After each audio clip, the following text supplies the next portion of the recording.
From year to year, the moon never seems to change. Craters and other formations appear to be permanent now, but the moon didn't always look like this. Thanks to NASA's Lunar Reconnaissance Orbiter, we now have a better look at some of the moon's history. The moon likely started its life as a giant ball of magma formed from the remains of an impact on Earth about 4.5 billion years ago. After the hot material collected into a sphere, the magma began to cool, eventually forming a crust on the surface of the moon with the magma just underneath.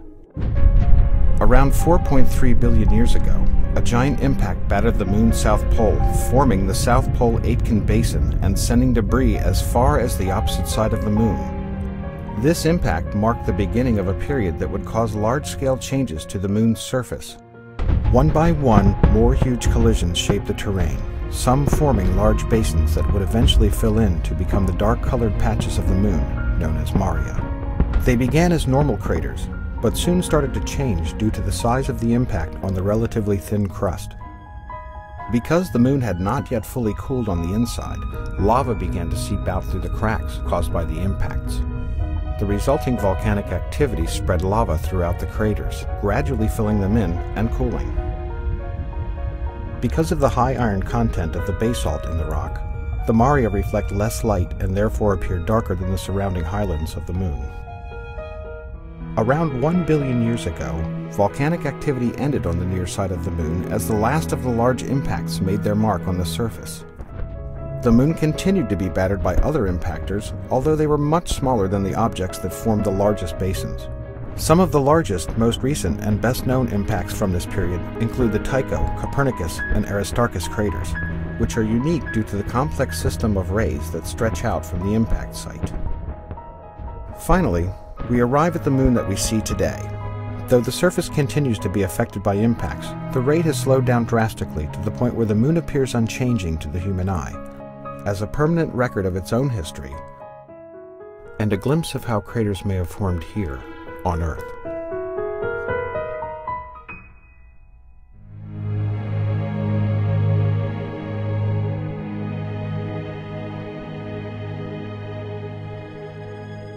To nearly everyone, the moon appears to be a sterile, gray, unchanging world. But while the moon has remained largely unchanged during human history, our own understanding of it has evolved dramatically.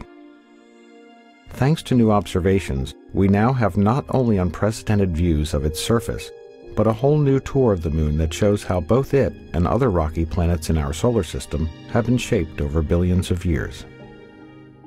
We'll start with one of the largest impacts, Oriental Basin, a feature that's as wide as the distance from New York City to Cincinnati. Using new elevation measurements, we can clearly see the effects of what is likely the last giant impact event in lunar history, with its outer mountain rings rising many kilometers above the lowest points inside the crater. The interiors of some craters in the moon's polar regions, like Shackleton, haven't seen sunlight in over 2 billion years. However, new measurements have created our best yet maps of these types of craters, allowing us to see deep into the shadows of this surprisingly young-looking impact crater in the south that's more than twice as deep as the Grand Canyon. Some impacts are invisible for other reasons. Although the ancient South Pole Aitken Basin is difficult to see from orbit because it is so large, new LRO topography maps reveal the largest impact basin in the Earth-Moon system, measuring several kilometers in depth and around 2,500 kilometers in diameter. Only the Hellas Basin on Mars rivals it in size. One of the youngest large-scale impacts on the moon is the Tycho crater. This fresh crater may have formed only 108 million years ago, when dinosaurs roamed the Earth. We now also have an extreme close-up view of the crater's central peak, revealing a mountain with sharp edges, building-sized rocks, and a central boulder about the size of a baseball stadium. The Aristarchus Plateau is another recent lunar formation that has long interested scientists and astronomers. The crater itself formed in the same era as the Tycho crater, and what appear to be snaking river valleys were actually carved by ancient lava flows.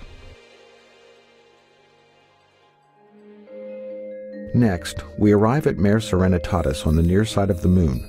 In December of 1972, the crew of Apollo 17 landed in the Taurus Littrow Valley, marking the last time humans have visited the surface of the moon. With images from LRO's narrow-angle camera, we can clearly see the evidence of that visit. In this image, you can easily see the base of the lunar lander, along with the lunar rover, parked far from the blastoff zone. You can also clearly see the astronaut trails and the wheel tracks left on the lunar surface. We now head to the far side of the Moon, which cannot be seen from Earth. Our first stop is the Compton-Belkovich region, which shows evidence for young volcanic activity in the far side highlands. This feature is unique not only because it is isolated from other volcanoes in the area, but also because it is located nowhere near the Maria, where volcanoes are usually found.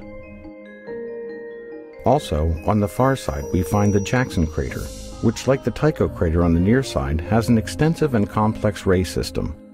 In fact, this crater is often considered to be like a twin to Tycho. Finally, the Tsiolkovsky crater stands out as an excellent example of a far-side crater filled with a sea of ancient lava, known as a mare. It is particularly interesting to scientists and other observers because of its isolation from other similar craters, as well as its beautiful central peak.